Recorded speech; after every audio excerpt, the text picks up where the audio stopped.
Assalamualaikum warahmatullahi wabarakatuh. Perkenalkan, nama saya Bunga Haura Nur Fitriyah dari Fakultas Ekonomi dan Bisnis, jurusan Manajemen. Di sini saya akan menjelaskan tentang promosi produk. Apa sih promosi produk itu? Promosi merupakan aspek bauran pemasaran yang berhubungan dengan teknik-teknik yang paling efektif untuk menjual suatu produk. Promosi merupakan bagian dari bauran komunikasi untuk menyampaikan informasi produk kepada konsumen dan pihak lain yang berinteraksi dengan perusahaan. Apa sih tujuan promosi itu? Tujuan dari promosi itu adalah untuk meningkatkan volume penjualan. Dalam rangka untuk mencapai volume penjualan, para pemasar dapat menggunakan promosi untuk menyampaikan informasi, yaitu memberikan informasi tentang produk kepada konsumen. Dan adapun strategi promosi.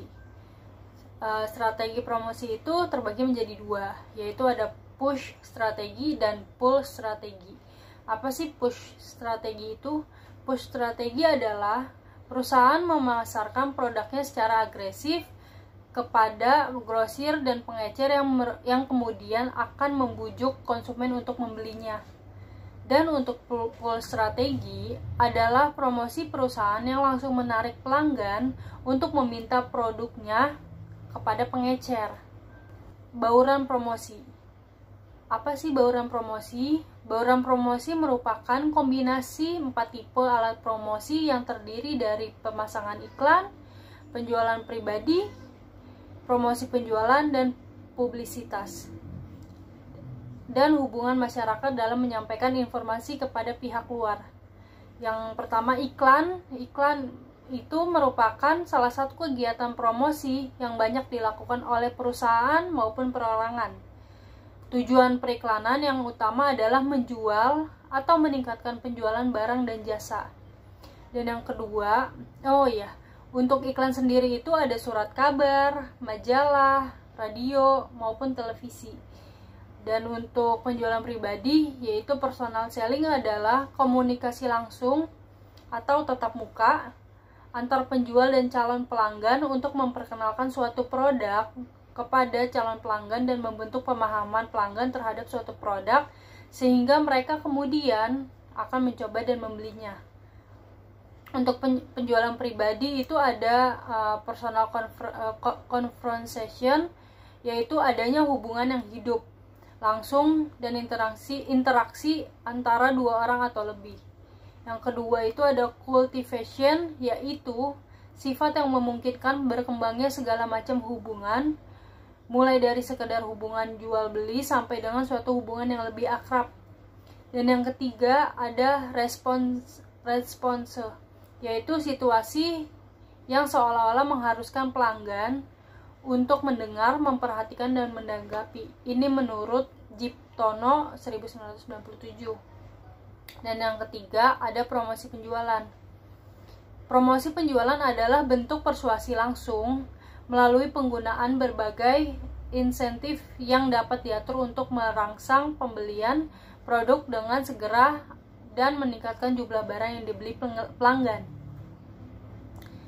Dan berikutnya ada publisitas. Publisitas itu merupakan bagian dari fungsi yang lebih luas, disebut hubungan masyarakat, dan meliputi usaha-usaha untuk menciptakan dan mempertahankan hubungan yang menguntungkan antara organisasi dengan masyarakat, termasuk pemilik perusahaan, karyawan, lembaga, pemerintah, penyalur, serikat buruh, di samping calon pembeli. Dan yang terakhir ada hubungan masyarakat. Hubungan masyarakat atau public relation adalah praktik mengelola penyebaran informasi antara individu atau organisasi, seperti bisnis, lembaga pemerintah, atau organisasi nirlaba dan publik. Nah, menurut saya, jenis bauran promosi yang paling tepat itu adalah periklanan atau advertising, karena bentuk penyajian periklanan berupa ide yang berisi informasi, bujukan, serta pengingat agar orang yang melihat iklan tersebut tertarik terhadap jasa yang diiklankan sehingga terdorong untuk melakukan pembelian dari produk tersebut. Dan berikutnya ada 10 strategi pemasaran kekinian yang cocok untuk berbagai bisnis. Yang pertama ada pemasaran sosial media, membuat website, penjualan melalui marketplace, membuat video melalui YouTube, pemasaran menggunakan meme, endorsement kepada selebgram, membuat spanduk dan brosur, memahami target pasar produk, masuk ke komunitas sesama pebisnis, dan yang terakhir memperluas relasi dengan media. Itu dia cukup sekian video yang saya buat. Untuk kurang dan lebihnya mohon dimaafkan. Selamat malam.